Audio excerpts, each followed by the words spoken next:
So we've measured out 375 grams of whole wheat flour and 125 grams of regular bread flour.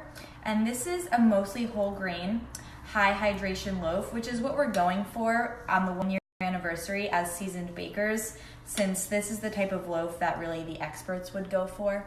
So now we're just gonna mix it all together. Bitch, be humble. Sit down. Be humble. Sit down. So now we're all mixed together, and this means that we're moving on to the autolyze phase.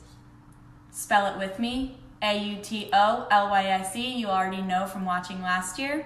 And this is just gonna sit together for like an hour, and everything's just gonna combine before we move on to the bulk fermentation and the stretch and fold. So look forward to that.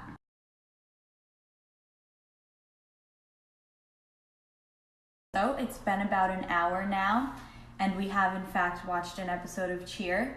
So let's take a look. As you can see, all the water's been absorbed, and so now we're going to add 25 more grams of room temperature water and 10 grams of sea salt. We actually prefer to use the pink Himalayan salt because that imparts a nicer flavor, I think. I'm about to mix in the salt and the water that I just put in, but you'll notice that my fingers are completely bare. Make sure that you remove all jewelry and rings before you go in for the mix, because you do not want to have to deal with cleaning all that off. So once all the salt is incorporated, and you'll know that that's the case when the dough no longer feels sandy, you can start your stretch and fold. So to do your stretch and fold, what you want to do is take the side that's furthest away from you, you want to bring it up and flip it right over. And you're going to repeat that on all sides, and that's one round.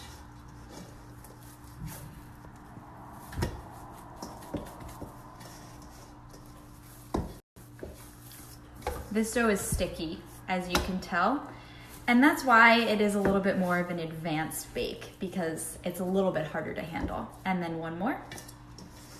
And we're just gonna bring it up.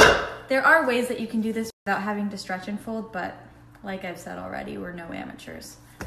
Okay.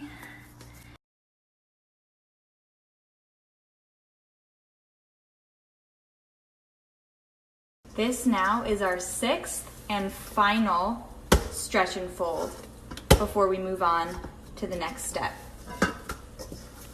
So the bulk fermentation period is finally over, and now we're going to shape our loaf.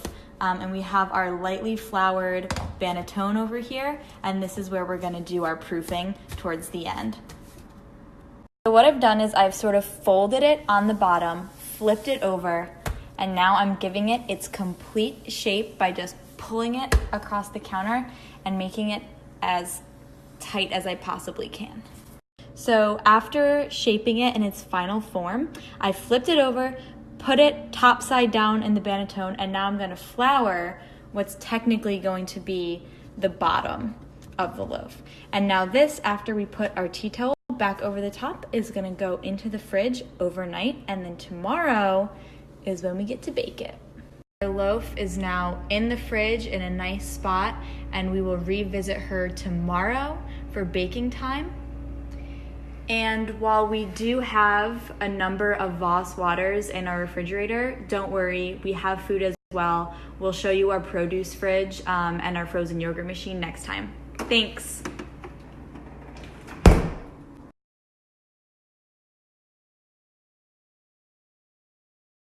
All right, so we are now going to set up our loaf to be baked. We just took it out of the refrigerator. Let's unveil it. Wow, this looks great. This is actually the bottom. So what we're gonna do is we're gonna flip it over onto a piece of parchment paper, and then we have our Dutch oven right now at 500 degrees warming up, so that's where it will go in a couple of minutes. So now it's time to score, which is arguably one of the more important parts of the process, because this is what's gonna help give our loaf some rise. So I'm just gonna do a classic scoring pattern with our razor here. You don't wanna go too deep, but just enough. And then try to score away from you so you don't cut yourself. Check.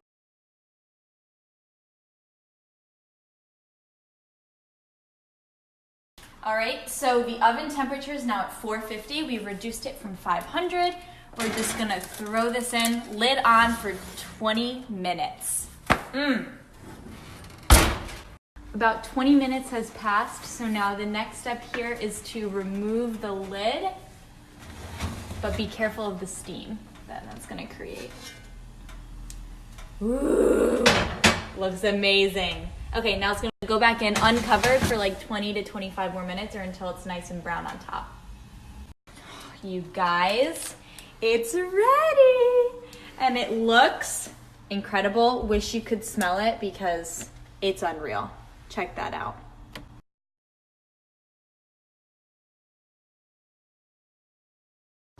So we have finally cut into our loaf.